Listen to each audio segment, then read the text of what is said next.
지난 시간에 이어가지고 국제 자본 이동에 대해서 계속해서 하겠습니다.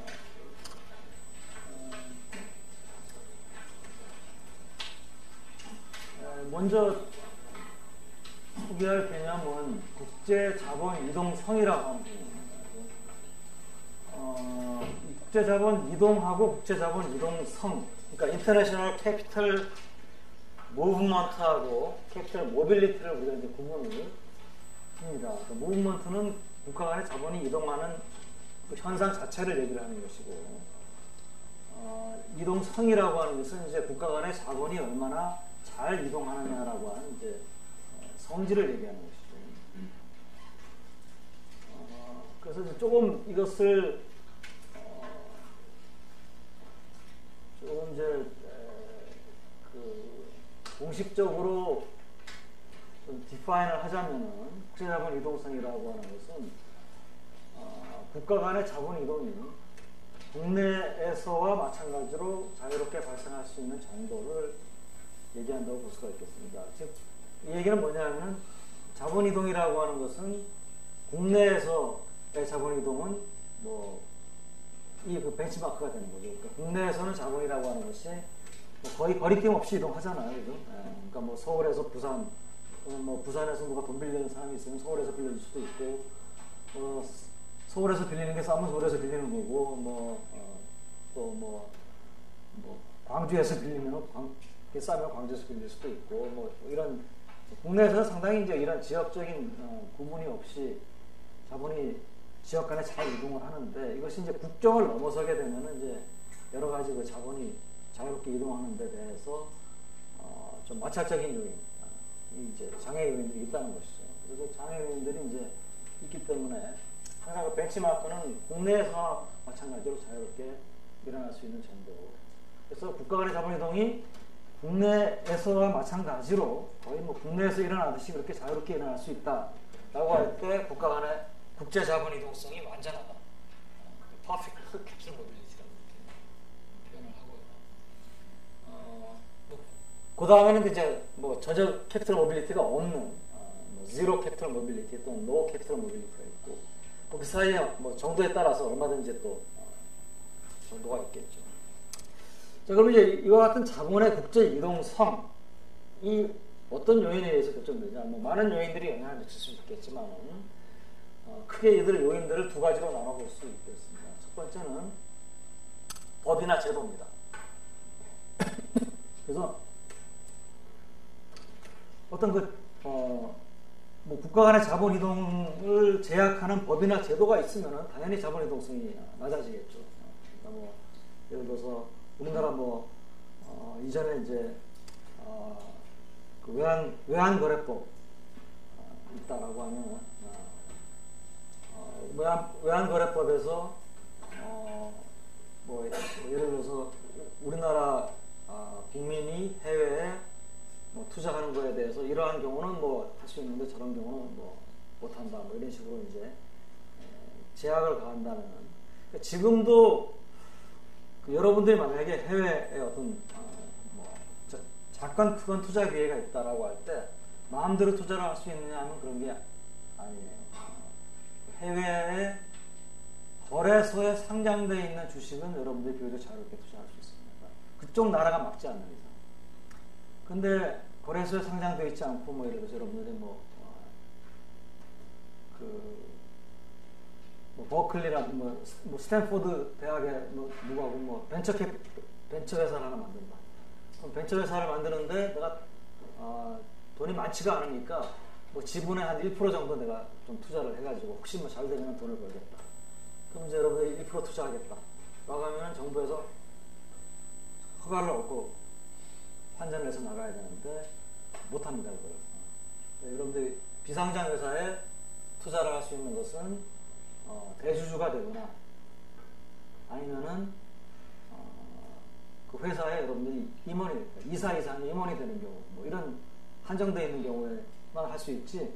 뭐 0.5%, 뭐 국내에서는 여러분들 벤처 투자할 때 뭐 다만 돈 한 100만 원이라도 넣어가지고 잘 되면은 뭐 100배 뭐 해가지고 그 기대하고 할 수가 있겠지만, 해외의 경우에는 그런 식의 여러분들이 생각하지 못한 제약들이 있거든요. 그런 제약들이 뭐 외국인들이 국내에 투자하러 들어오는데도 제약들이 알게 모르게 다 있어요. 그래서 이런 뭐 이렇고 원래 뭐 우리가 1990년에 주식시장 개방하기 전까지는 외국인 투자자 같은 경우는 우리나라 국내 주식이 암만 좋아 보여도 투자를 하는 것이 불가능했어요. 물론 간접적으로 이제 펀드를 통해서 투자하는 길은 열려 있었습니다. 코리아 펀드라고 하는 것이 만들어가지고 펀드를 통해서 펀드 지분을 이제 통해서 투자하는 길은 있었지만 그건 한정된 투자고 뭐 삼성전자 암만 좋아 보여도 삼성전자를 직접 사는 것은 불가능했어요. 물론 이제 가능한 것은 삼성전자하고 협의를 해가지고 삼성전자에 직접 투자를 하는 경우는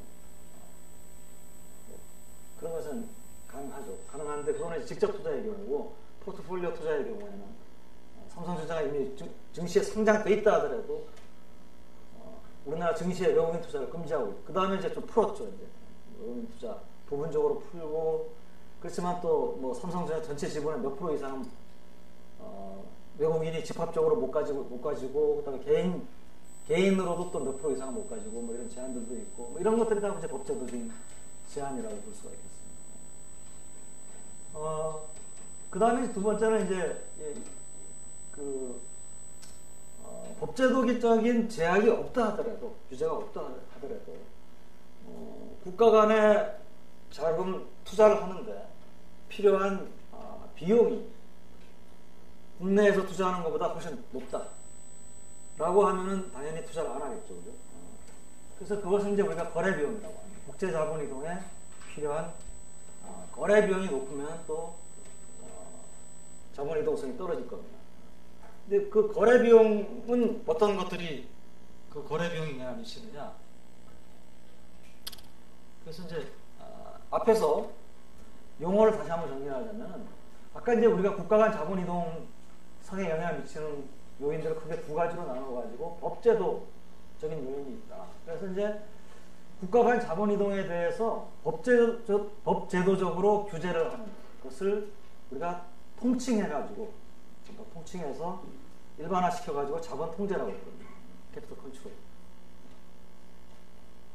그리고 이 캐피털 컨트롤을 제거를 하는 것, 즉 자본 통제를 제거를 하거나 또 낮춰가지고 뭐 부분적으로든 아니면 뭐 완전하게든 하여튼 국가 간의 자본 이동을 자유롭게 만들어주는 것.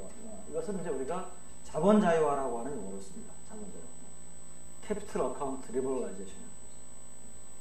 그러니까 자본 자유화라고 하는 것은 법제도적인 면에서 자본의 이동을 허용을 해주는 것을 자본 자유화. 자, 그런데 법제도가 없다고 해서 자본의 이동을 자유롭게 이동하느냐? 그게 아니고 국가 간의 자본 이동에는 또 거래 비용이 발생합니다. 근데 그 거래 비용이 굉장히 다양한 소스에 의해서 발생할 수 있어요. 내가 여기 열거를 했지만은 사실 여기에 뭐 열거되지 않은 중요성이 좀 떨어질 수도 있고 중요성이 보다 더 중요할 수도 있는 열거되지 않은 요인들도 상당히 많이 있을 수가 있습니다. 예로 이제 한번 보죠. 일단은 이제 자본을 이동시키려면은 돈 자체를 이동을 시켜야겠죠. 근데 이거는 굉장히 쉬워요, 이제는. 왜냐하면 돈 자체를 여기서 배에다 싣고 이동시키는 게 아니고 보통 내가 달러를 가지고 있다라고 하면은 내가 거래하는 은행, 외환은행에 내가 달러 자금이 내 어카운트에 가지고 있겠죠. 그러면 외환은행은 그 달러 자금들을 다 모아가지고 자기가 갖고 있는 게 아니고 외환은행이 다시 뭡니까? 뭐 미국의 뭐 뉴욕에 있는 뭐 시리은행이라든지 아니면은 뭐 체이스 마이너튼이라든지 와코비아라든지 이런 미국 은행에 다시 외환은행이 자기 계좌를 갖고 있어요. 그래서 그 계좌 그럼 내가 이제 뭐 미국 주식을 사면서 달러를 지급해야 된다. 그러면 외환은행에다가 내가 이제 지급 지시를 합니다.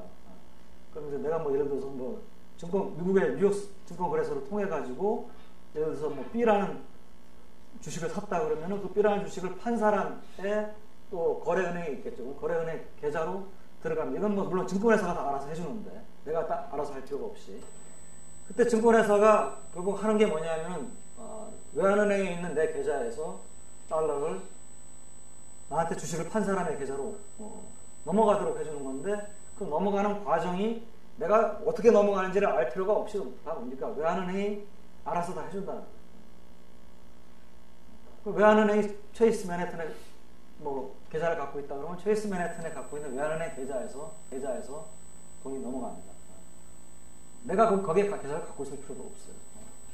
이런 것들이 다 뭐 어레인지가 다 돼 있습니다. 이거는 뭐 여러분들이 이미 걱정할 필요가 없이 왜냐하면 그 서비스에 대해서 여러분들이 다 수수료도 지불하고 다 그러기 때문에 돈을 벌고 싶어하는 은행들이 다 만들어 놨습니다. 그것이 뭡니까? 통신수단이 발달하고 결제수단이 발달하니까 굉장히 이제 뭡니까? 작은 비용으로, 이전에 비해서는 작은 비용으로. 이 비용은 굉장히 작아졌어요. 환전, 돈 바꿔야 되죠. 미국에 투자하려면. 이것도 뭐 코스트가 제로는 아니죠. 그 다음에 환위험. 환위험이라고 하면서 환위험이 싫으면 내가 카바를 해야 되는데, 카바하려면은 선불안 같은 것으로 카바를 해야 되는데, 그것도 공짜는 아니죠. 비용이 들죠. 그러니까 우리가 이런 것들이 다 이제 거래 비용에 발생하는 원인이 될 수 있다. 두 번째로 봐서 이제 정보 취득. 우리나라 기업한테 돈을 빌려주는 것하고, 뭐 미국 기업에 돈을 빌려주는 것하고, 어차피 뭡니까? 내가 주식에 투자하든 채권에 투자하든 상대 그 기업에 대해서 내가 계속 투자할 때뿐만 아니고 투자 이후에도 그 기업이 어떻게 하고 있는지 정보를 모니터를 해야 되죠. 뭐 너무나 당연한 얘기죠. 그러나 모니터 안 하고 그냥 빌려주고 가만히 있으면 그거는 뭐 천수답이나 마찬가지죠. 하느님한테 비는 거나 마찬가지죠. 제가 잘못하고 있다 생각되면은 팔고 투자금을 회사에서 나오든지 이런 거. 뭐 채권을 내가 샀다 그러면 채권도 팔 수도 있고. 그래서 이런 정보 취득인데 아무래도 뭡니까? 우리나라 뭐 인터넷이 발달했다고는 하지만은 국내 기업에 대한 정보를 내가 수집하는 것보다는 해외 기업에 대한 정보를 수집하는 것이 더 뭡니까? 비용이 더 든다는 것이죠. 뭐 제도의 차이. 뭐 나라마다 이제 제도의 차이가 있을 수 있고요. 특히 이제 회계제도. 이것도 이제 회계제도도 나라마다 다 과거에는 달랐죠. 그래서 미국의 회계 기준, US GAAP, 한국은 코리아 GAAP,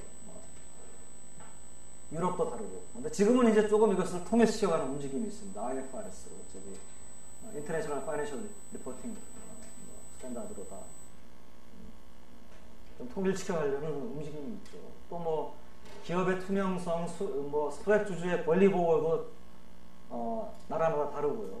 그러니까 그래서 우리나라에서는 당연히 이게 보호된다고 생각하는데 뭐 보호가 안 되는 그런 경우도 있고. 이런 것도 다 여러분들 다 알 겁니다. 이런 것들이. 또 중요한 거는 부도기업 처리에 대한 절차. 이거 우리나라도 그렇게 잘 돼 있는 건 아닌데 우리나라보다 또 다른 개도국으로 가면 훨씬 더 이거는 어떤 기업이 부도가 났다 그러면 이 처리 절차가 질서정연하지 않으면은 뭡니까? 일단 먼저 뛰어가가지고 그 공장에 가가지고 있는 물건이라도 먼저 집어오는 사람이 장땡이고 아니면은 회사 사주라도 붙잡아가지고 멱살이라도 먼저 잡는 사람이 더 먼저 돈을 받을 수도 있고 그런데 이거는 질서정연하다는 건 뭡니까? 누구 하나라도 부도가 나면은 모든 채권자들이 다 동시에 채권을 행사할 수 없도록 정지를 시키고 동일한 순위의 채권자들은 뭡니까? 동일한 비율로 나눠가지고 자기 채권을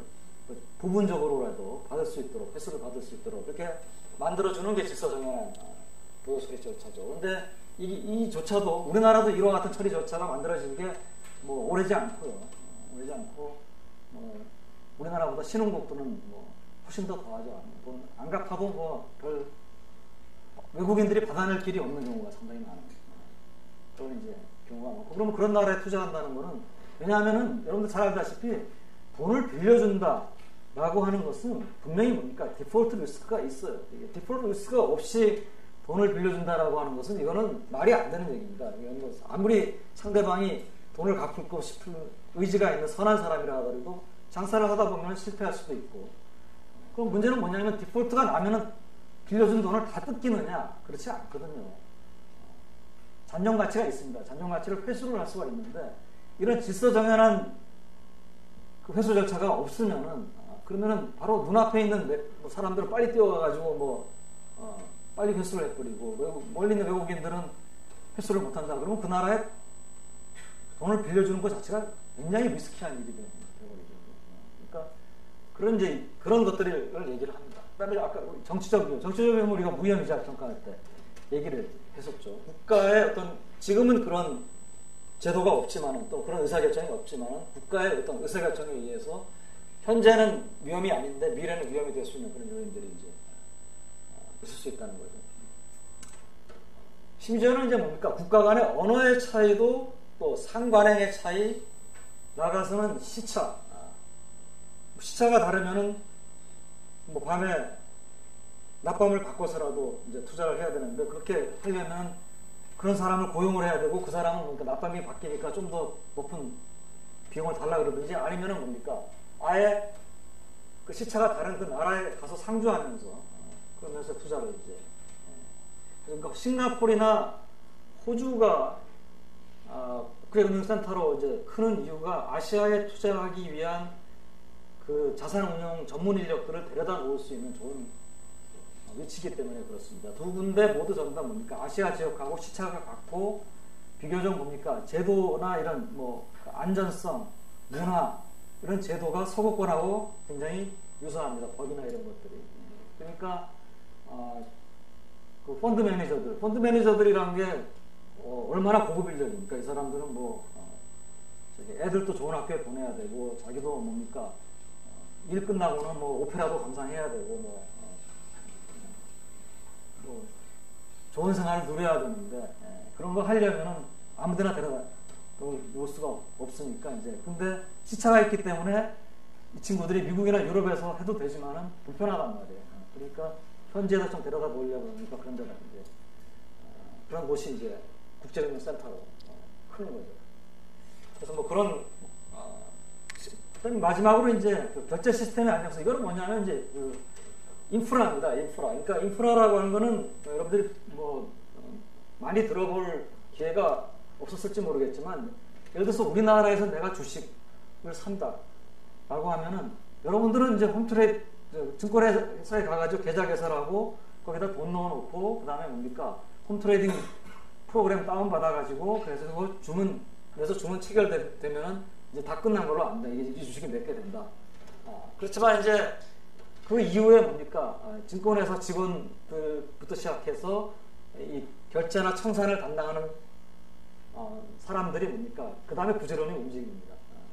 그래서 주식은 이틀 후에 여러분께 되죠. 그러니까 이틀 후에 여러분들한테 그 주식이 여러분이 증권회사에 가진 계좌에 넘어오고 여러분들이 증권회사에 계좌에 넣어둔 돈이 여러분들에게 주식을 판 사람에게 제대로 넘어가고 이런 일이 일어날 수 있도록 뭐 증권회사도 움직여야 되고 예탁결제원도 움직여야 되고 때로는 증권금융도 움직여야 되고 거래소도 움직여야 되고 은행들도 사이에 껴있는 은행들도 움직여야 되고 이런 시스템들이 다 움직여야 되거든요. 그래서 이것이 한 나라 안에서 그럴지언데 여러분이 미국의 주식을 산다 라고 하면 이 사이에 또 얼마나 또 많은 추가적으로 또 움직여야 될 것들이 있습니다. 이런 것들을 우리가 이제 그 국제 결제에 필요한 인프라라고 하는데 일종의 이제 이것도 뭐 고속도로에 비유할 수 있는 사회간접 자본인데 이것이 이제 뭡니까 잘 갖춰져 있는 나라가 있고 잘 갖춰져 있지 않은 나라가 있다는 거죠.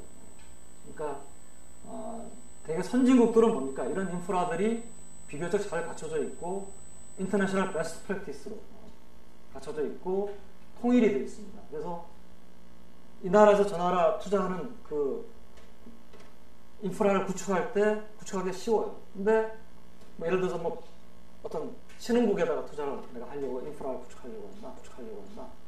법제도도 다르고 인프라도 거기는 제도 표준도 통일할 때 왜냐면 표준이 통일된다는 거는 뭐 IT 기술로 얘기하면은 동일한 포맷으로 데이터가 전송되고 받아질 수 있어야 되는데 데이터 전송 그 방법도 다르고 뭐 그 표준도 다르고 그러면은 중간에 그걸 번역을 해주는 또 기계를 해줘야 되고 뭐 이런 것들이 다 이제 그러면 이제 그것 때문에 뭐 결제가 거래일 플러스 이틀 후에 결제가 될 수 있는 게 안 되고 5일 걸린다든지 10일 걸린다든지 심지어는 그게 전산으로 안 되고 수기로 또 해야 되는 뭐 그런 나라들도 있어요. 그래서 그런 것들이 다 이제 뭡니까 거래 비용을 증가시키는 요인이 될 수 있다는 것이고 그게 알게 모르게 뭡니까 국가 간의 자본 이동을 저해하는 요인들이 된다는 거예요. 이게 생각보다 우리가 생각하는 것보다도 굉장히 중요한 요인들이 될 수가 있다는 것이죠. 자, 이제 자본의 국제 이동성을 실제로 이제 우리가 얼마나 높으냐, 자본의 국제 이동성. 자본의 국제 이동성을 한번 측정을 해보고 싶다. 어느 정도 높은지. 당연히 이제 이거는 뭐 학자들이나 뭐 정책 담당자들이 가질 수 있는 관심이겠죠. 그럼 이제 자본의 국제 이동성이 어떤 나라가 자본의 국제 이동성이 얼마나 높으냐. 예를 들어서 우리나라가 뭐 예를 들어서 1990년에 주식시장을 뭐 개방했다. 그러면 그 이전에 비해서 이후에 자본의 국제 이동성이 높아졌느냐, 얼마나 높아졌느냐, 이거 한번 측정해 보고 싶다. 그럼 뭘 갖고 측정할 수 있느냐 라고 하는 것이죠. 그래서 측정할 수 있는 방법을 뭐 우리가 직접적으로 측정할 수 있는 방법이 이렇게 뭐 많지는 않습니다. 예를 들어서 자본 이동의 규모를 가지고 측정을 한다. 뭐 그것도 하나의 방법이 될 수 있지만 자본 이동의 규모는 자본 이동성하고는 또 반드시 같이 가지 않을 수도 있어요. 자본 이동하는 규모는. 왜냐하면 자본이 많이 이동한다라고 하는 것은 뭐 자본의 이동성은 이전하고 비슷한데, 예를 들어서 국내외 금리차가 많이 벌어졌다. 그렇잖아요. 그러면 우리나라 금리가 굉장히 높아졌다. 외국 금리보다. 그러면 높은 금리를 노려서 돈이 많이 들어올 수가 있잖아요. 이거는 이동하는 성질하고는 다른 거잖아요. 이코노믹스가 달라진 거지. 수익률이 달라진 거지. 그러니까 이동 규모만 가지고 우리가 이동성을 따질 수는 없다는 거죠. 그렇죠? 그건 뭐 이 예를 봐가지고 여러분들이 알 수가 있겠죠. 그러니까 이동하는 성질을 우리가 평가를 하기 위해서는 좀 다른 척도가 필요하다. 그래서 이제 한 가지 본 게 뭐냐면 이자율입니다. 이자율. 왜냐하면 이자율은 국가 간의 자본의 이동이 자유롭다면은 우리 무위험 이자율 평가 뭡니까? 동일한 금융상품에 대해서 동일한 이제 가격. 그러니까 채권 시장에서 이자율은 가격은 이자율이니까 동일한 이자율이 형성될 것이다. 이자율이 같아질 것이다. 물론 이거 서로 다른 뭐 신용위험이 다른 애들을 비교하면 안 된다 그랬죠. 이거는. 그러니까 우리가 일물일가의 법칙을 우리가 평가를 할 때 사과하고 배의 가격이나 아니면 뭐 크기가 큰 사과하고 작은 사과의 가격을 비교해서는 안 되죠. 그러니까 금융상품도 동일한 걸 비교하는데 이 비교 방법이 이제 여러 가지가 있습니다. 이자율을 보는 게. 첫째는 이제 한 가지는 여배이자율하고 역내이자율. 요거는 이제 여러분들이 아마 국제금융을 안 했던 학생들은 처음 이제 들어보는 용어일 거예요. 역내이자율하고 여배이자율하고. 그 옵션 인터레스트, 그러니까 여배라고 하는 것은 이제 옵션 마켓을 얘기를 하고요. 역내 시장은 이제 반대로 온쇼어 마켓을 우리가 역내라고 하는데, 이 정의는 뭐냐면은 여배시장이라고 하는 것은 일반적으로 여배시장이라고 하는 것은 어떤 화폐로 표시된 금융상품이에요. 그러니까 금융상품의 표시 화폐가. 그러니까 채권이다 그러면 채권에 여러 가지 조건들이 들어있잖아요. 채권에 액면가도 있고 이자를 얼마 주느냐. 이게 예를 들어서 달러로 표시되어 있으면 이거는 이제 이것은 미국의 화폐로 표시된 채권이고, 이것이 뭐 원화로 표시되어 있다면 원화로 표시된 채권이고, 뭐 주식도 마찬가지죠. 주식도 이것이 주식이 이제 뭐 액면가가 있고 배당을 얼마나 주느냐, 이게 원화로 이런 걸 다 하면은 원화로 표시된 주식이고, 대출도 마찬가지입니다. 대출도 뭐 원화로 얼마를 줬다가 1년 후에 뭐 원화로 몇 프로를 갚는다. 그러면은 이건 이제 원화 대출이죠. 이런 것들이 이제 그러니까 모든 금융상품은 어떤 그 금융상품의 조건을 표시하는 화폐가 있습니다. 그리고 이제 그 화폐로 표시된 금융상품은 그 화폐로 거래하는 것이 내추럴합니다. 그렇죠. 예를 들어서 달러화로 100달러짜리 금융상품을 거래를 하는데 이거를 우리 둘이서 원화로 주고받기로 하자. 그러면 내일 원화를 줄 때 내일 환율이 얼마가 되느냐에 따라서 원화 금액이 달라지고, 모레 줄 때 얼마를 주느냐, 모레 환율이 얼마가 되느냐에 따라서 금액이 달라집니다. 그죠? 같은 100불짜리래도 둘이서는 100불에 매매하기로 했는데 가격이 100불이니까 원화로 주기로 하자. 그러면 내일 모레 환율에 따라 달라지니까 이거는 사실 정해진 가격에 거래하는 것도 아니에요. 사실 그래서 내추럴한 건 달러인데, 자, 그런데, 자, 영내 시장은 뭐냐면은, 달러화로 표시된 금융상품인데, 이 금융상품이 뭡니까? 미국의 국경 내에서 거래된다. 미국 안에서. 내추럴한 자기 시장에서 거래되는 거죠. 그러니까 달러로 표시된 주식이나, 달러로 표시된 대출이나, 달러로 표시된 채권이 미국 국경 안에서 거래된다. 이게 영내 시장입니다. 근데 여객 시장은 똑같은 금융상품인데, 이것이 뭡니까? 미국 국경 바깥에서, 예를 들어서 뭐, 런던에서 거래가 됩니다. 뭐 싱가포르에서 거래가 됩니다. 우리나라에서 거래가 됩니다. 그러면 이거는 여객 시장이라고 옵셔널. 그러니까 이건 뭡니까? 거래가 이루어지는 장소가 중요합니다. 장소가. 누가 거래하느냐가 아닙니다. 이건 뭐 누가 거래하느냐 국적 따지지 않습니다. 장소가 바깥이면은 영내 역에는 그러니까 장소에 대한 부분.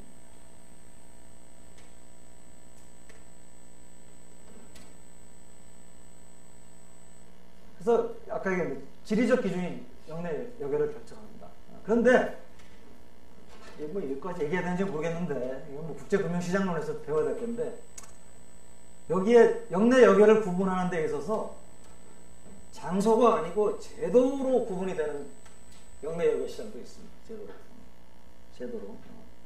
자, 그건 뭐냐 하면은 그 예를 좀 빨리 얘기해요. 자, 역외 시장의 대표적인 게 유로 커런시 마켓입니다. 유로 커런시 마켓 중에서도 유로 달러 마켓입니다. 유로 달러라고 하는 것은 뭐냐면 달러화로 예금이나 달러화로 이루어지는 예금이나 대출입니다. 그런데 뭡니까? 그게 어디서 이루어집니까? 미국이 아니고 유럽에서 이루어집니다. 그래서 앞에 유로라고 하는 격도가 붙어요. 그러니까 달러화로 예금이나 대출이 이루어지는데 내추럴한 건 미국 안에서 이루어지는 게 당연하잖아요. 근데 그게 미국 안이 아니고 유럽에서 이루어진다. 이게 유로 달러 말이죠. 유럽에 뭐 아무도 좋습니다. 파리에 있는 은행이다. 그 은행이 뭐 미국 은행에도 괜찮아요. 뭐 프랑스 은행일 수도 있고 러시아 은행일 수도 있습니다. 소련 은행일 수도 있고 한국 은행, 한국계 은행일 수도 있어요. 지역이 파리예요. 미국 바깥이에요. 이 은행이 달러로 예금을 받았다. 유로 달러에. 여객 시장입니다. 달러로 받은 예금 그냥 놔두겠습니까? 대출하려고 하겠죠. 달러로 대출해줘. 누구한테 대출하든지 뭐 중요하지 않습니다. 유로 달러예요.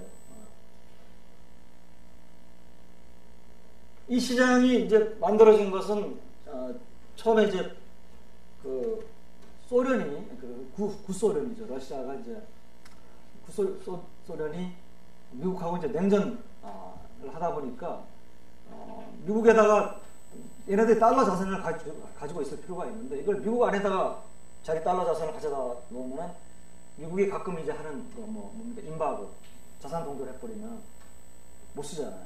그러니까 안 되겠다 싶어가지고 이제 파리에가 있는 이 러시아계 은행에다가 돈을 갖다 맡겼어요.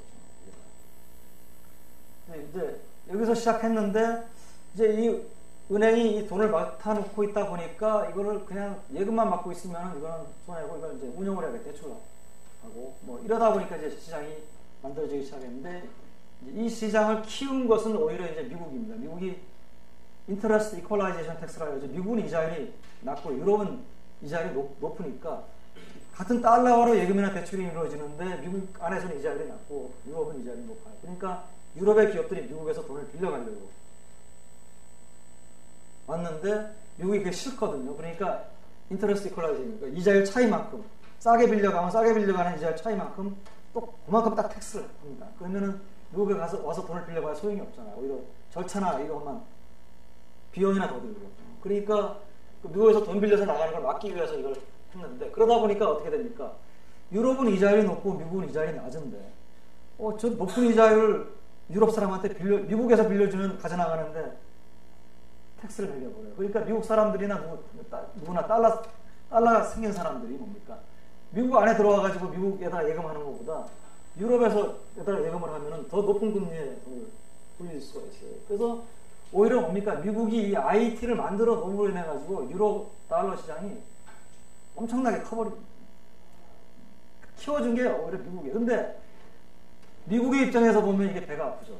왜냐하면 달러 가지고 이게 뭐 장사를 하는데 이게 미국 안에서 이게 예금이나 대출이 이루어지면 미국 금융기관이 클 거고 그러면 미국의 고용이 늘어날 거 아니에요. 그런데 파리나 런던에서 이게 예금이나 대출이 일어나면 이게 걔네들이 고용하는 직원들이 미국인들이 아닐 거 아니에요. 전부 다 프랑스 사람이나 아니면 뭐 영국 사람이나 뭐 유럽 사람들이 보니까 이게 내가 이거 우리 돈 가지고 쟤네들 좋은 일만 해요.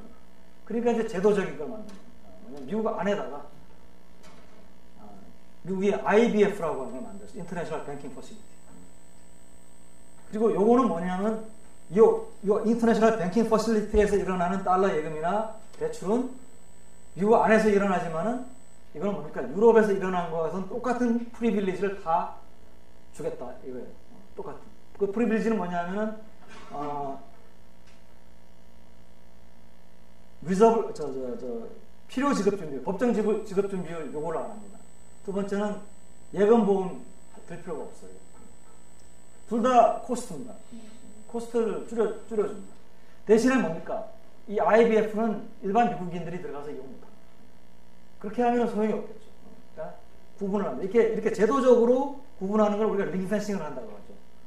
국제금융시장, 금융에서 링 펜싱을 한다 이렇게 링 펜스를 쳐줍니다. 그 링 펜스는 뭐냐면 비거주자들, 외국인들이 여기다 예금할 수 있고 외국 기업들이 빌려갈 수는 있지만 미국의 국내 거주자들은 여기다 예금 못하고 미국의 국내 기업들은 못 빌려갑니다. 제도적으로 링 펜스. 그럼 구분할 수 있습니까? 그거는. 이게 이제 제도적으로 만들어진 여객시장입니다.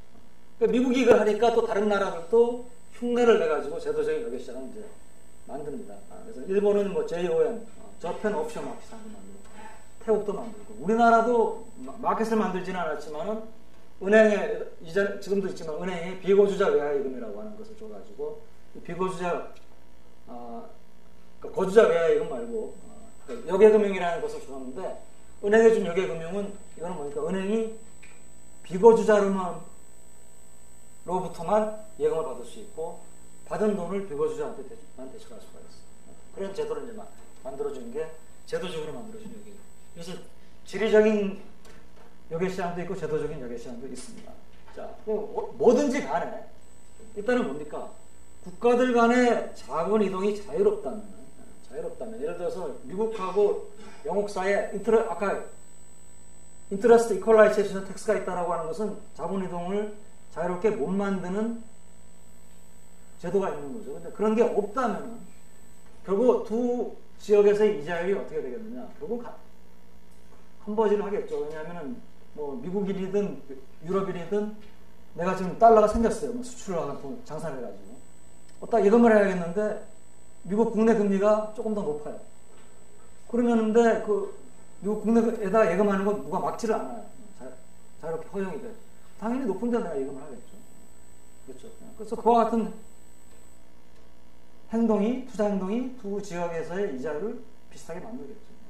그래서 가장 우리가 자본의 국제 이동성이 완전한지를 여부를 판단할 수 있는 가장 중요한 것은 역외 이자율하고 역내 이자율을 같아지는지를 보는 거예요.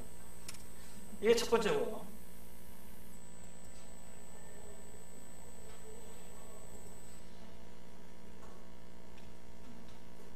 왜 안 되지?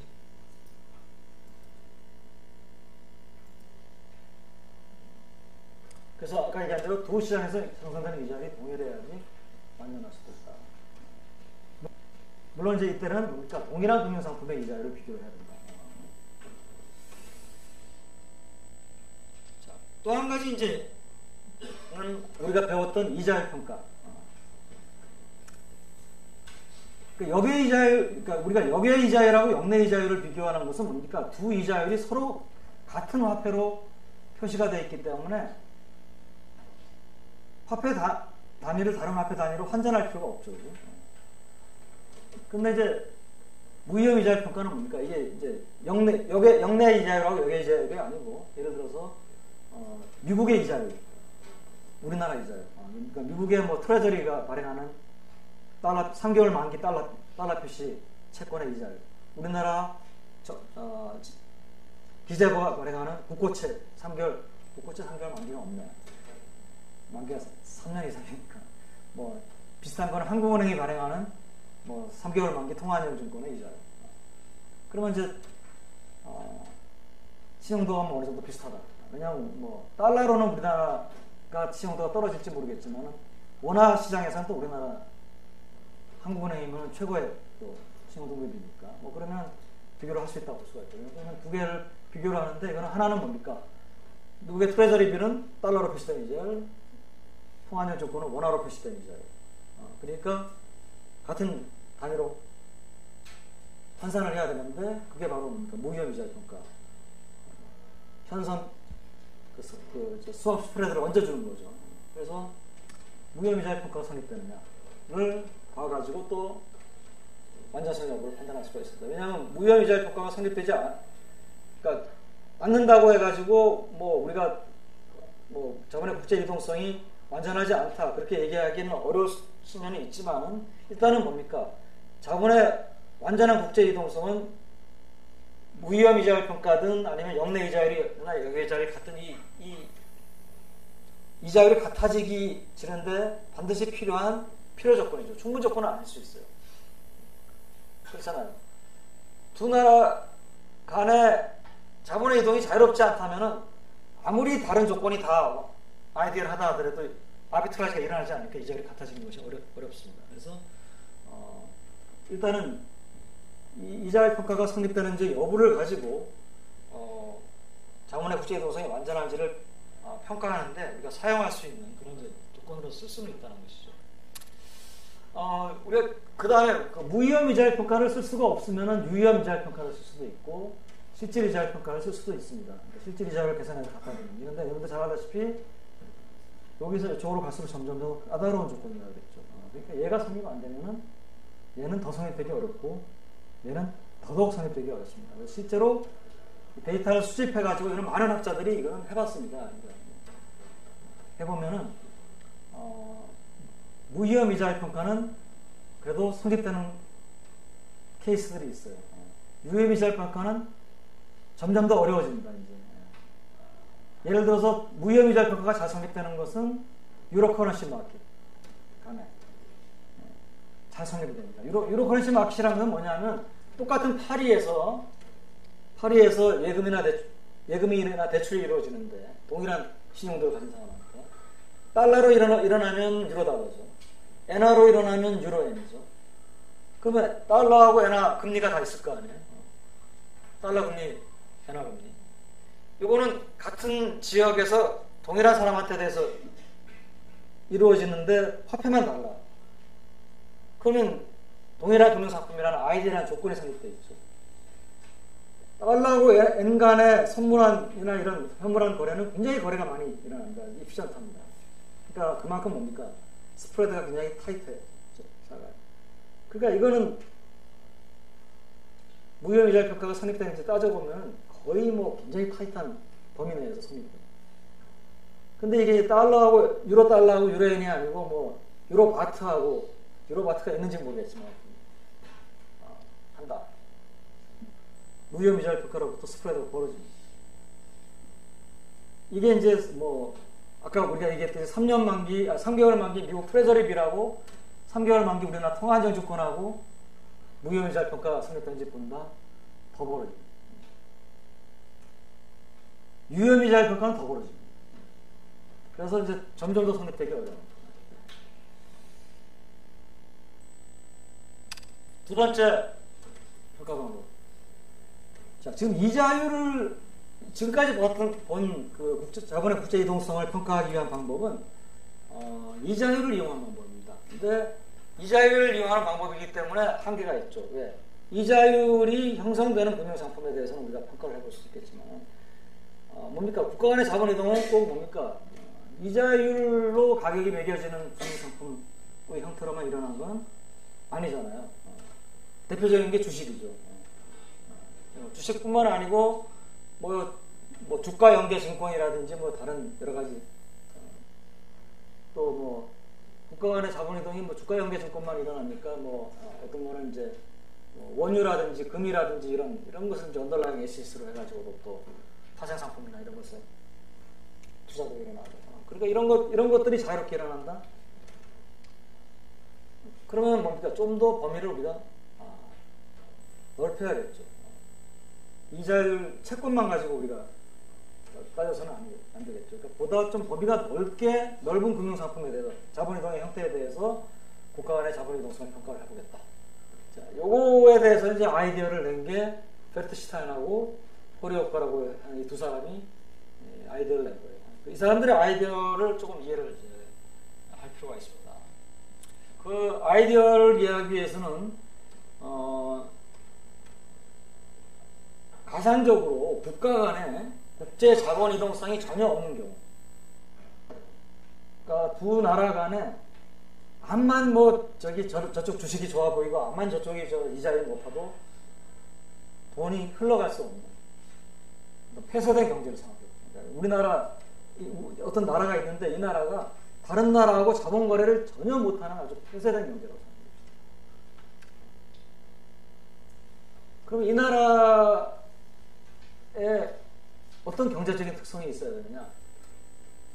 이거는 우리가 뭐 개방 경제하고 폐쇄 경제하고 여러분들 문제를 보면 하는데 우리가 지난번 렉처의 초반에서 이걸 한번 보여줬습니다. Y는 C더하기 I, 이게 이제 항등식, 그러니까 국민소득 계산상의 항등식의 항등 관계입니다. 이거는 이게 생산물 시장의 균형 조건이 아니고 국민소득 계산상의 항등식으로 생각해보세요. C 더하기 I 더하기 G 더하기 NX죠. 넷 엑스포트죠.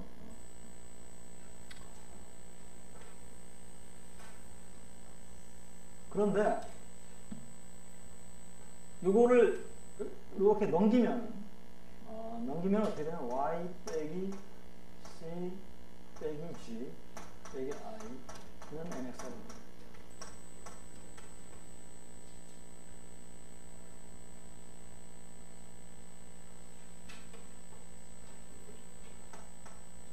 이게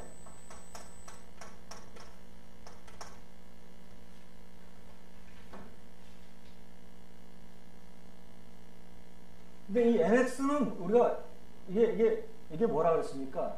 해외 저축이라고 그랬죠. 사실은 마이너스 NX가 이걸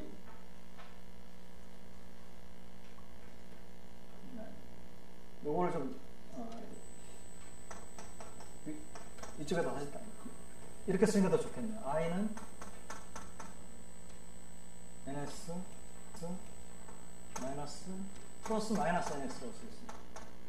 이거는 뭡니까? 국민저축이라고 했고, 그러니까 우리나라 안에 있는 가계, 기업, 정부가 한 저축이죠.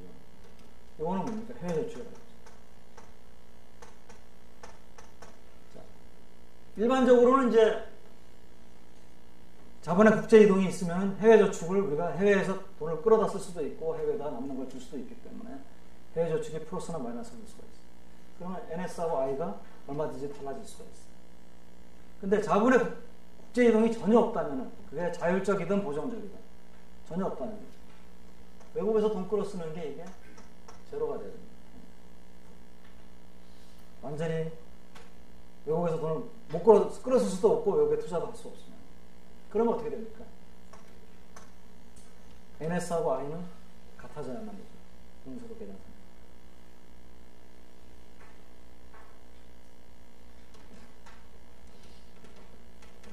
이 얘기는 내가 다른 거시경제 수업 시간에 이런 식으로 얘기를 많이 합니다. 자, 돈으로 생각하지 말고 생산물을 빵으로 생각합시다. 다리가 전부 다 빵이다. 그러면 이제 투자는 빵으로 이제 공장을 짓는 거예요. 공장 짓기 위해서 빵으로 한 200개 정도 필요하다. 빵이. 그러면 항등식, 국민소득 계산상의 항등식 의미하는 건 뭡니까? 내가 빵 200개 정도가 필요한 공장을 지으려면 그 200개의 빵이 저축이 돼야 된다. 저축이 된다는 것은 우리나라 안에서 빵을 예를 들어서 1000개를 생산했다. 그러면 이제 소비도 하고 뭐 정부도 그걸 세금으로 걷어서 쓰고 해야 되잖아요. 그렇게 해서 쓴 게 800개만 쓰고 200개는 남아야지만 이 200개를 갖는 겁니까? 실제로 빵을 쌓아가지고 공장을 지을 수가 있다. 그게 폐쇄 경제였어요. 경제가 만약에 개방돼가지고 이걸 돈을 빌려주고 빌릴 수 있으면 그 모자라는 빵을 외국에서 빌려올 수가 있죠. 그게 바로 마이너스 NX, 해외저축입니다. 근데 이 경제가 완전히 자본의 국제유동성이 없다. 또는 마치 외국하고 전혀 이 자본 거래를 안 하는 경제다. 그러면은 외국에 남아도는 빵을 빌려 쓸 수가 없어요. 빌려올 수가 없는 게 그거 자체가 자본 거래니까 빌려오는 게. 그러면 이게 제로가 돼야 됩니다. 그럼 뭡니까? 내가 지을 수 있는 공장의 크기는 빵 몇백 개짜리 공장을 지을 수 있느냐는 우리나라 안에서 빵이 몇 개가 생산된 것 중에서 쓰지 않고 남는, 소비하지 않고 남는 게 몇 개가 됩니다. 즉 우리나라 안에서의 저축이 바로 우리나라 안에서의 투자하고 똑같이 움직여야 됩니다. 이게 국민소득 개정상의 이제 한 것이 의미하는 거예요. 그래서 폐쇄 경제는 이런데 개방 경제는 어떻게 됩니까? 개방 경제는 그러니까 자본의 국제 유동성이 이제 생기면 이게 뭡니까? 제로가 될 필요가 없겠죠. 플러스가 될 수 있고 마이너스가 될 수 있고 요거하고 요게 두 개가 서로 달라질 여지가 생깁니다. 반드시 달라져야 된다는 건 아니에요. 근데 달라질 여지가 생기는데 두 개가 당연히 달라지겠죠. 왜? 투자를 결정하는 요인하고 저축을 결정하는 요인은 기본적으로 다릅니다. 투자를 결정하는 요인은 국내든 국외든 뭡니까? 유리한 투자 기회가 있다. 그런 기업가 정신, 뭐 이런 것들이 투자를 결정하겠죠. 저축은 뭡니까? 저축은 내가 뭐 예를 들어서 소비를 내가 뭐 평탄화시켜야겠다. 그러니까 뭐 예를 들어서 뭐 이 나라 국민들이 뭐 앞으로 이제 살아야 될 날이 많은 이런 뭐 그런 이제 그 중년이나 뭐 30대 40대가 굉장히 많다. 이 사람들은 노후를 위해서 저축을 해야 되잖아요. 그러니까 그런 사람의 비중이 많으면 그 나라는 저축을 많이 할 겁니다. 그러니까 뭐 데모그래피, 인구 구성, 저축을 결정하는 거예요. 뭐 이자율 같은 것은 또 양쪽에 영향을 다 미칠 수 있을지 모르겠어요. 그렇지만 반드시 같은 요인이 저축하고 투자를 결정하는 것은 아니라는 거죠. 다른 요인들이 있을 수 있다는 거죠. 그럼 그 다른 요인들에 의해서 즉 투자를 결정하는 요인, 투자는 여기는 영향을 미치지만 여기는 영향을 미치지 않는 요인, 여기는 영향을 미치지만 여기는 영향을 미치지 않는 요인, 그런 요인들 때문에 뭡니까? 두 개가 반드시 같이 움직일 필요가 없죠. 달라질 수 있는데 그 달라지는 것을 해외 저축이 메워줄 수 있다는 거죠. 그 얘기는 뭐냐? 두 개가 반드시 같이 움직일 필요가 없죠. 자, 이걸 정리하면 뭡니까? 폐쇄 경제. 자본의 폐쇄 경제를 하지 말고 자본의 국제 유동성이 낮으면 낮을수록 이 두 개는 뭡니까? 같이 움직여야 돼요. 높으면 높을수록 두 개는 뭡니까? 서로 다르게 움직일 수 있어요. 그래서 두 변수가 같이 움직인다. 올라갈 때는 같이 올라가고 떨어질 때는 같이 떨어진다. 그 정도를 우리가 통계적으로 측정할 수 있는 통계적인 뭐 변수라고 할까? 뭐 통계적인 숫자, 척도가 뭡니까? 상관관계죠. 상관관계가 우리가 상관계수라는 게 있어가지고 그게 뭡니까? 가장 같이 움직일 때는 1의 값을 가지고 둘이 가장 관계가 없을 때는 0의 값을 가져요. 마이너스 1의 값을 가질 수 있는데 마이너스 1이면 뭡니까? 반대 방향으로 관계가 높아요. 또 그거는. 그러니까 마이너스는 아니고 그래서 우리가 뭐냐면은 correlation NS하고 I하고 correlation을 구해서 이것은 1보다 작고 0보다 큰 값을 일반적으로 가질 텐데 이쪽에 가까운 값을 가지면은 자본의 국제 유동성이 낮은 것이고 이쪽에 가까운 값을 가지면 1에 가까운 값을 가지면 자본의 국제 유동성이 높은 것으로 이렇게 우리가 이제 그리고 이 자본의 국제 유동성은 이때 들어오는 돈이 뭐 채권의 형태로 들어올 수도 있고 주식의 형태로 들어올 수도 있고 예금의 형태로 들어올 수도 있고 여러 가지 형태를 다 커버할 수가 있겠죠. 그게 이제 펠드시탄 후리코의 아이디어입니다. 그래서 이 아이디어를 가지고 이제 실제로는 이 사람들이 어떻게 했냐면 여러분들 뭐 그 계량 경제학 조금 배운 사람들은 이 사람들은 이렇게 했습니다. y분의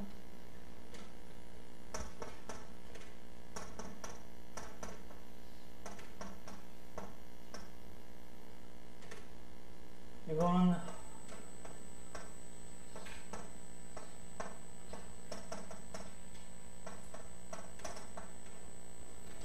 n개의 국가에 대해서 y로 나눴어. i를. 이건 뭐 투자율로 한 건데 그 이유는 나라마다 이제 크기가 다르기 때문에 GDP로 나눠가지고 투자율, 이거는 저축률 해서 회계 분석을 한 겁니다. 뭐 이건 단순 회계 모형이죠. 이건 가장 간단한 회계 모형이고요. 이때 이 사람들이 이제 처음에 펠트시단하고 후리 효과가 본 것은 선진국들입니다. 선진국들. OECD 국가. 그러니까 지금의 OECD 국가가 아니고 이 사람들이 이 연구를 한 게 1980년대인데 80년대 중반인데 그 당시에 OECD 국가. 그러니까 이 선진국들이 70년대 브레튼 우드 체제에서는 자본이동성에 대해서 제약을 좀 가하고 있었지만 브레튼 우드 체제가 붕괴된다 하면은 뭐 미국부터 시작해가지고 뭐 일본은 좀 늦었지만은 다 자본이동에 대해서 제약을 철폐를 하거든요. 그러니까 80년대 정도 와서는 뭡니까? 뭐 자본이동에 대한 법제도적인 제약은 거의 없어요. 그러면은 펠트시단 호리 효과, 여러분들이 펠트시단이나 호리 효과라면 이걸 했을 때 베타 값이 얼마가 나오리라고, 나라들은 전부 다 선진국들이 얼마가 나오리라고 생각했어요. 두 개 안에 관계가 없게 나와야 돼요, 있게 나와야 돼요? 없게 나와야 돼요. 그러니까 너라 하이포테시스가 베타가 이걸 이 사람들이 이제 테스트를 하려고 던져들었어요. 이거 기대를 했어요. 이게 기각이 안 될 것을, 억셉트 될 거예요. 이게 억셉트 된다는 것은 두 개 간의 상관관계가 굉장히 낮다는 것이죠. 두 개가 상관관계가 낮다는 건 뭡니까? 해외로부터 자본이 자유롭게 들어오거나 나가가지고 두 개의 차이를 메워줄 수 있다는 것이죠.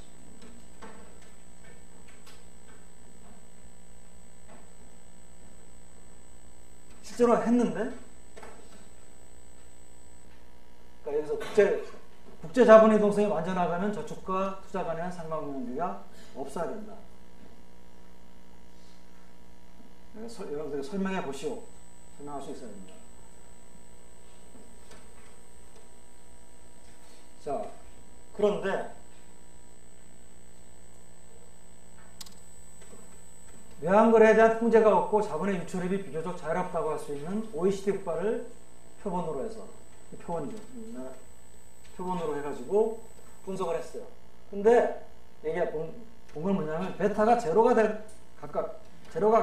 가까울 것이다라고 기대를 했는데 실제로 베타는 오히려 1에 가까운 값을 가집니다. 그러니까 뭐 1은 아닌데 뭐 0.8 뭐 표본에 따라서 0.85 이거는 오히려 1에 가까운 값입니다. 그래서 이와 같은 결과를 이제 퍼즐이잖아요. 이게 일종의 이렇게 당연히 이렇게 나오리라고 생각했는데 반대되는 결과가 나오니까 펠트시단 호리 효과 퍼즐이라고 합니다. 그러니까 이 국제 금융론에서는 유명한 퍼즐이 한 몇 개가 있어요. 몇 개 있는데 그 중에 그 퍼즐 중에 하나입니다. 이 사람 펠트시단하고 호리 효과는 이것을 어떻게 해석을 했느냐? 우리가 이 나라들 간에 우리가 자본의 국제 이동성이 높을 거라고 기대한 것은 결국 뭐 때문에 그랬냐면 이 나라들이 법제도적인 제약을 거의 풀었기 때문에 그렇게 기대를 한 건데 그게 아니고 국제 자본 이동성을 결정하는 것은 또 뭡니까? 거래 비용입니다. 여기 거래 비용이 우리가 생각지 않게 클 수도 있는 게 아니냐? 라고 하는 그런 이제 해석을 합니다.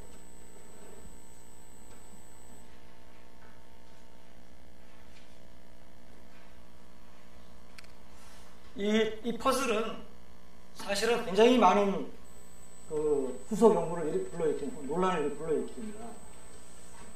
이 펠트시단 호리 효과 퍼즐에 대해서 크게 두 가지 방향의 해석이 있어요. 있습니다. 첫 번째 방향의 해석은 뭐냐면 이 두 나라 간에 실제로 자본의 국제 이동성은 굉장히 높은데 어떤 이 통계적인 문제로 인해 가지고 마치 두 개 간의 상관관계가 높은 것처럼 나올 수 있다. 그러니까 이 사람 이렇게 얘기하는 사람들은 뭡니까? 자본의 국제 이동성 높다. 진짜. 근데 이 사람들이 이렇게 한때 무슨 자료라든지 무슨 그런 어떤 처리를 제대로 못 해가지고 그런 결과가 나왔다. 하는 부류가 있고요. 두 번째 부류는 당연히 뭡니까? 이제 펠트슈타인 호리 효과가 처음에 해석한 대로 거래 비용 때문에 실제로는 제도적인 제약이 없더라도 높을 수도 있다. 그래서 이제 앞에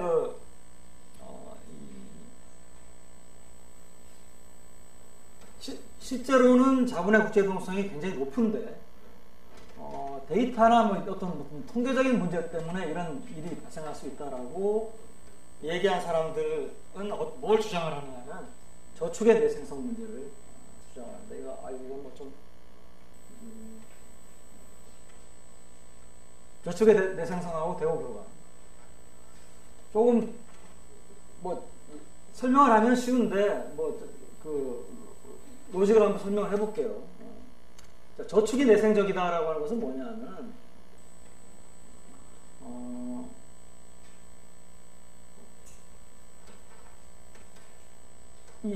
아까 투자하고 저축이 서로 뭐 관계없는 요인에 의해서 결정이 될 수 있는데 그렇지만 굉장히 중요한 한 가지 요인이 뭡니까? 저축이 투자에 따라서 결정되도록 만들어주는 그런 요인이 있을 수 있다. 그 예를 하나 들겠습니다. 그 예가 뭐냐면 재정정책이에요. 예를 들어서 어떤 나라에서 기업들이 미래를 좀 어둡게 보고 투자를 줄였다고 합시다. 그러면 어떤 일이 벌어지겠습니까? 경기가 안 좋아지죠. 총수요가 주니까 경기가 위축이 됩니다. 그럼 경기가 위축이 되면은 적극적인 정부는 가만히 있지는 않습니다. 적극적으로 정책을 써가지고 경기를 다시 부양하려고 하는데 그 방법 중에 하나가 뭡니까? 팽창적인 재정정책, 즉 G를 늘리거나 T를 줄이거나 T를 줄이는 겁니다. 그러니까 팽창적인 재정정책은 바로 어떻게 됩니까?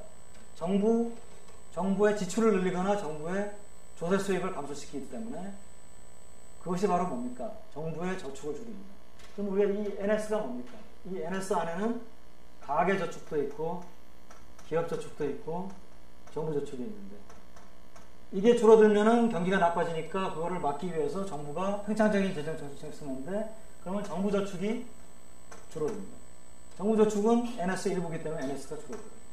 그러면 두 개 간에 서로 같은 방향으로 움직이는 관계가 생길 수 있어요. 이 관계는 자본의 국제 이동성이 높으나 낮으나 상관없이 생길 수 있는 상관관계라는 얘기죠. 두 번째, 대구교과. 자, 대구교과는 뭐냐면 펠트슈타인하고 호리 효과가 이 분석을 하기 위해서 사용한 나라들이 비교적 다 OECD 국가들이고 OECD 국가들은 뭡니까? 경제 규모가 큰 나라들. 여기는 뭐 당연히 미국도 있고 뭐 영국도 있고 일본도 있고 이 정도 나라들은 그 나라의 어떤 국내의 경제 사정이 세계 전체 금융시장에 영향을 어느 정도 미칠 수 있는 그런 나라들입니다. 대구교과의 논리를 보겠습니다. 자, 어떤 이유에서든 미국의 저축이 늘어났다고 봅시다. 그럼 미국의 저축이 늘어나면은 예를 들어서 미국의 NS 미국이 늘어났어요. 그러면 미국의 금리가 이자율이 떨어지겠죠. 저축이 늘어나니까. 근데 미국은 대국입니다. 그러니까 전 세계 금리가 또 같이 어느 정도 떨어집니다. 그럼 전 세계 금리가 떨어지면 당연히 어떻게 되겠습니까? 미국이고 영국이고 프랑스고 기업들이 뭡니까? 투자를 늘리려고 하겠죠. 그러면 여기에는 이제 투자가 늘어나는데 이게는 물론 미국 기업만 투자를 늘리는 게 아니고 프랑스 기업, 뭐 영국 기업 다 늘리는데 그 중에는 미국 기업들이 있어요. 그럼 미국 기업이 투자를 늘린다.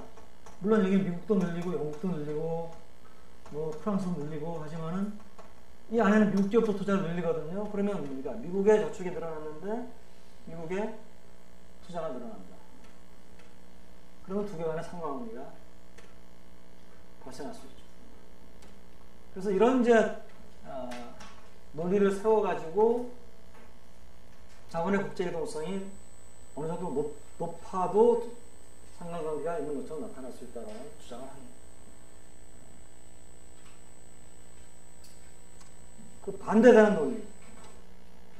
반대되는 논리는 우리가 선진국이라고 생각하는 나라들, 그리고 이 자본의 국제이동에 대해서 거의 제약을 하지 않는 이런 나라들 사이에서도 자본의 국제이동성이 우리가 생각하는 것만큼 높지 않을 수 있다 라고 해석을 합니다. 두 번째 해석도 상당히 많은 사람들이 지지를 해요. 이 두 번째 해석에 대해서 보다 강한 증거가 나온 것이 이 제목입니다. 국제 주식 투자에 있어서의 자국 편중 현상이라고 합니다. 이것도 일종의 퍼즐이에요. 이걸 우리가 이제 홈 바이어스라고 합니다. 홈 바이어스인 인터내셔널 EPT 인베스트먼트인데요. 내용은 뭐 이겁니다. 이거는 프렌치하고 포터바이 사람 이름을 꼭 외울 필요는 없어요. 근데 이 사람들이 처음에 이걸 지적해서 이 사람들이 조사한 게 뭐냐면은 각국의 국민들이 이제 주식에 투자하잖아요. 그러면 자기 나라 주식만 아니고 외국 주식이고 다 투자할 겁니다. 그럼 이제 미국민들이 보유하고 있는 주식 중에서 미국 국내 기업의 주식이 차지하고 있는 비중이 얼마냐? 계산할 때 92.2%.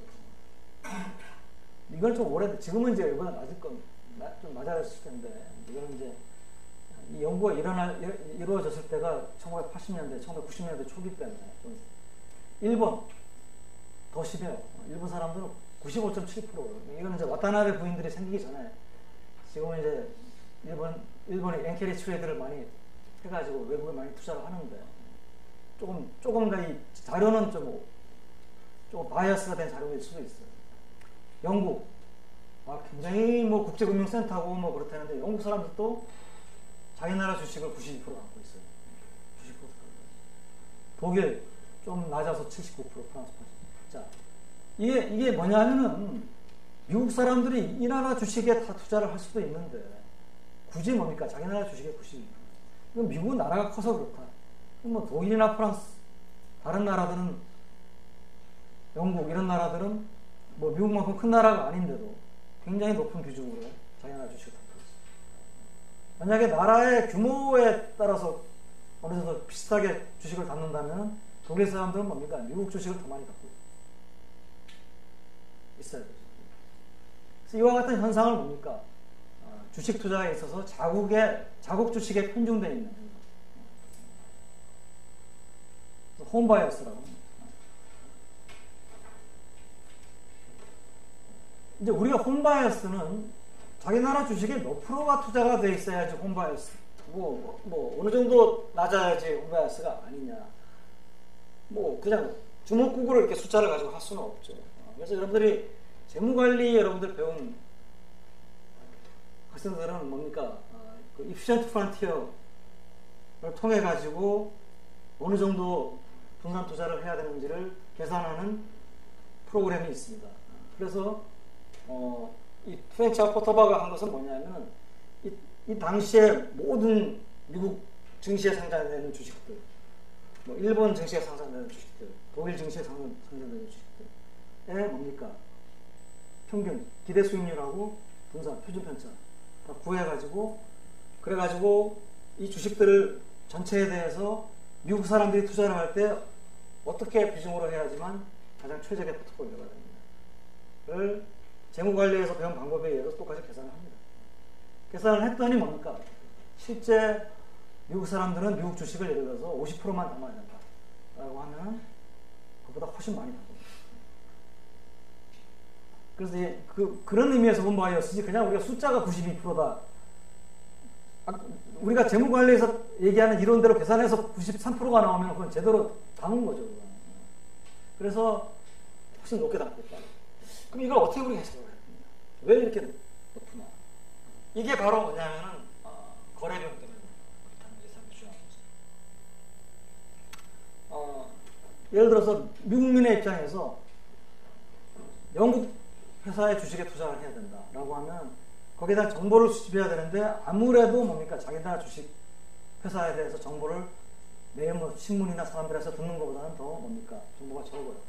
정보가 적다는 것은 비슷한 수준의 정보를 내가 수집하기 위해서는 내가 나름대로 노력을 더 시간을 들이거나 사람을 정보를 제공하는 어떤 서비스 회사에서 돈을 주고 내가 정보를 받거나 그래야 된다는 거예요.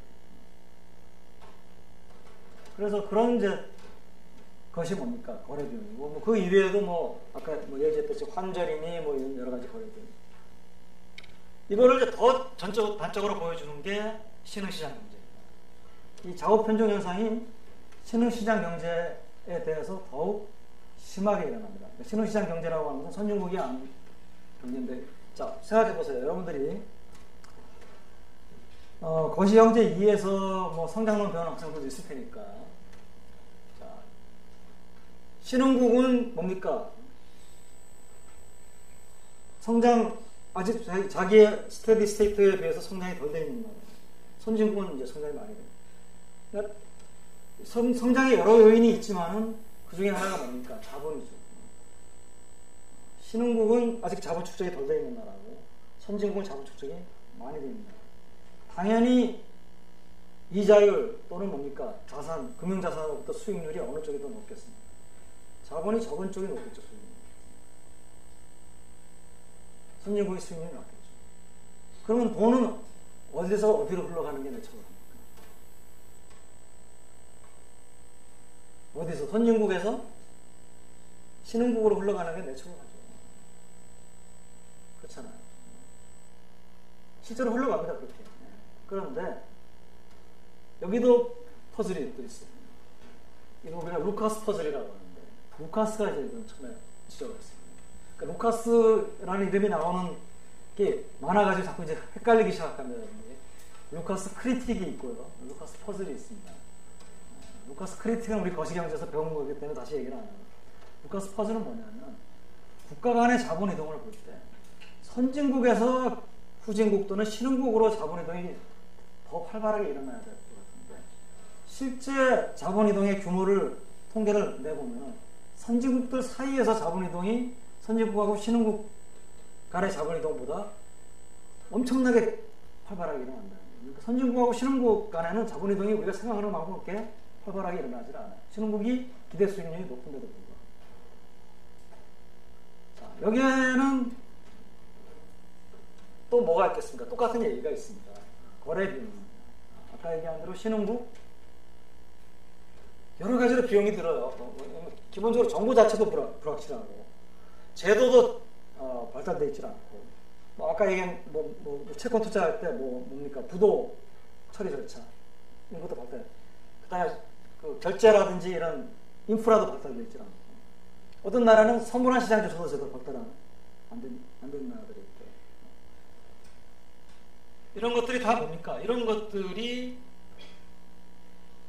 여기 나와 있는 저 자료는 그렇게 우리 그렇게 중요하지 않은 건 아니지만, 결국 선진국이 이런 신흥국들에 대한 주식이나 채권 투자가 굉장히 적다는 걸 이제 얘기를 하는 겁니다. 이것도 뭡니까? 우리가 이 국가 간의 자본 이동성을 결정해 주는 데 있어서 이와 같은 아까 우리가 얘기했던 거래 비용을 결정하는 요인들, 이게 양쪽으로 매저하기는 어렵지만, 측정하기는 어렵지만 상당히 중요한 역할을 하고 있는 게 아니냐 라고 하는 이런 얘기를 우리가 해볼 수 있겠습니다. 그래서 여러 가지 얘기가 나오지만 이런 얘기들은 좀 다 제도적인 채권 시장 하부 구조 미발이 들어있다. 이것도 아까 얘기한 인프라가 발달되어 있지 않은 거고, 신용도가 낮다, 이런 것들이 다 이제 거래 비용하고 관련된, 또 위험성하고 관련된 겁니다. 그래서 이런 얘기들을 이제 종합적으로 얘기해가지고 국가 간의 자본 이동성이라고 하는 게 제도만 풀어서는 자본 이동성이 빠지는 건 아니다 라고 하는 그런 얘기를 이제 했습니다. 그래서 여기까지